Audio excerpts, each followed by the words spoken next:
नमस्कार दोस्तों, आज मैं लेकर आई हूँ एक पारिवारिक कहानी। हमारी कहानी अगर आपको अच्छी लगे तो प्लीज़ हमारा चैनल सब्सक्राइब करें। माँ, मैं बहुत थक गई हूँ घर संभालते संभालते। यहाँ मेरी थकान किसी को नज़र नहीं आती। कुछ दिन आराम करना चाहती हूँ। सोच रही हूँ कुछ दिनों के लिए अपने मायके आ जाऊँ। आते हुए अपने बच्चों को भी साथ ले आऊँगी। वे वहीं से स्कूल चले जाएंगे। आखिर एक ही शहर में ससुराल और मायका होने का कुछ तो फ़ायदा मिले। नम्रता ने फ़ोन पर अपनी माँ से कहा। कमला जी ने दूसरी तरफ से कहा, हाँ बेटा, जब तेरी इच्छा हो आ जाना, आखिर ये भी तेरा घर है। ठीक है माँ, तो मैं कल ही आ जाऊँगी। नम्रता खुश होकर बोली। हाँ बेटा, कल आ जाओ, मैं तुम्हारा इंतज़ार करूँगी। अभी मैं फ़ोन रखती हूँ, मुझे मंदिर भी जाना है। कमला जी ने फ़ोन रख दिया और सीधे किचन में गई। किचन में खाना बना रही बहू से बोली, अरे अनुपमा, सुनो, कल तुम्हारी ननद आ रही है। आज बाजार जाकर फल सब्जी और मिठाइयाँ लेकर आना। बेचारी मेरी बेटी ससुराल में नौकरों की तरह काम करती है और उस पर कोई ध्यान ही नहीं देता। यहाँ आएगी, कुछ दिन रहेगी तो उसका मन और तबीयत अच्छे रहेंगे। सास के मुंह से ऐसी बातें सुनकर अनुपमा का चेहरा उतर गया। वह मन ही मन सोचने लगी, काश आपको मेरी थकावट भी नज़र आती। मैं भी दिन रात झाड़ू पोछा, बर्तन, खाना बनाना, मार्केट जाना और वह हर काम करती हूँ जिससे हमारे परिवार वालों को कोई दिक्कत ना हो। काश आप मुझ पर भी ध्यान दे पाती। आपकी बेटी तो जब मन में आता है तब यहाँ आ जाती है, लेकिन मैं साल में एक बार ही अपनी माँ के पास जाती हूँ, तब भी आपको प्रॉब्लम होती है। मैं भी इंसान हूँ, मेरा भी मन है। मुझे भी लगता है अपनी माँ के पास जाकर थोड़ा आराम करूँ, सुख दुख की दो बातें करूँ, अपना मन हल्का करूँ। भगवान, अब तुम ही कुछ करो ताकि मेरी सास की आंखें खुले और उसे मेरी थकावट भी नज़र आए। शाम तक भगवान ने जैसे अनुपमा की सुन ली और उसकी ननद का फ़ोन आया। ननद ने अपनी माँ से कहा कि उसकी सास ने उसे मायके आने के लिए मना कर दिया है, इसीलिए इस बार वो नहीं आ सकती। कमला जी बोली, ऐसे कैसे मना कर दिया?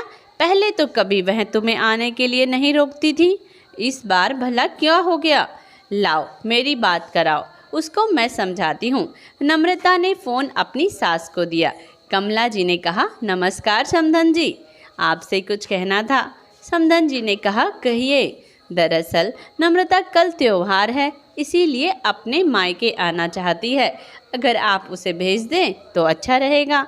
नम्रता की सास ने कहा, देखिए समधन जी, आपकी बेटी मायके जाकर रहे, इस बात के लिए हमने उससे कभी नहीं रोका और इस बात से हमें कोई प्रॉब्लम है भी नहीं।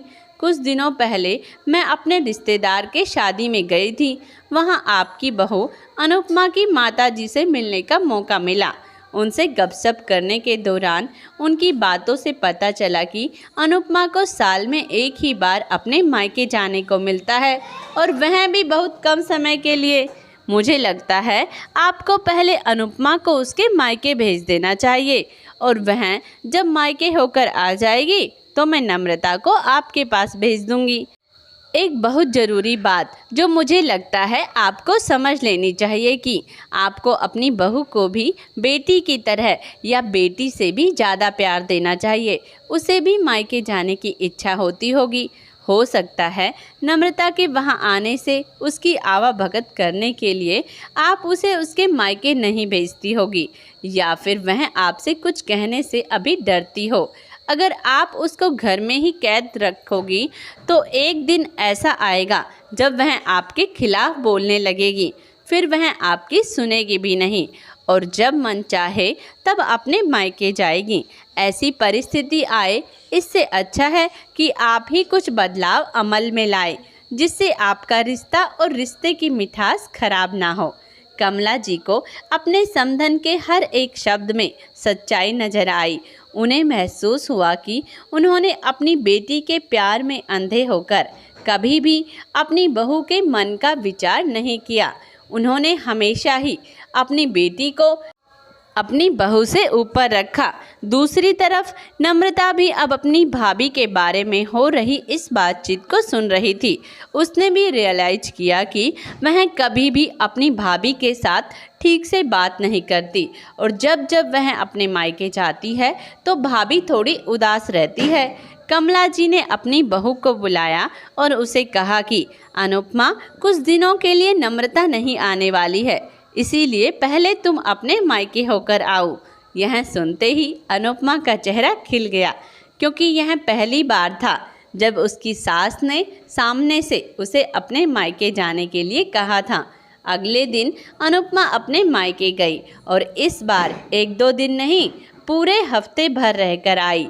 अपने माँ बाप से, अपने रिश्तेदारों से मिलकर आई और जब वह लौटकर आई तो उसका चेहरा खिला हुआ था, उसकी आंखें चमक रही थी। अनुपमा के आने के बाद नम्रता भी अपने मायके आई और इस बार वो खुद सामने से अपनी भाभी से खुशी खुशी मिली और अच्छे से बात की। नम्रता ने अपनी माँ से बात करके उन्हें भी अच्छे से समझने में मदद की कि वह कहीं ना कहीं अनुपमा के साथ गलत व्यवहार कर रहे थे। दूसरी तरफ अनुपमा अपने ससुराल वालों के बदले रवैये से बहुत खुश थी। अब वह खुशी खुशी सबका ध्यान रखती और हर काम प्यार से करती। वह ध्यान रखती कि कोई भी ऐसी बात या काम ना करे जिससे घर में तनाव का माहौल पैदा हो। कमला जी अपनी बहू को खुद ही समय समय पर मायके भेज दिया करती। एक छोटे से बदलाव ने सास बहू और भाभी ननद के बीच की कड़वाहट को दूर किया और रिश्तों को और भी ज़्यादा मीठा और मजबूत कर दिया। दोस्तों, इस कहानी के बारे में कमेंट्स बॉक्स में अपने विचार ज़रूर दें और अगर आप हमारे चैनल पर नए हैं तो प्लीज़ हमारा चैनल सब्सक्राइब करें। धन्यवाद।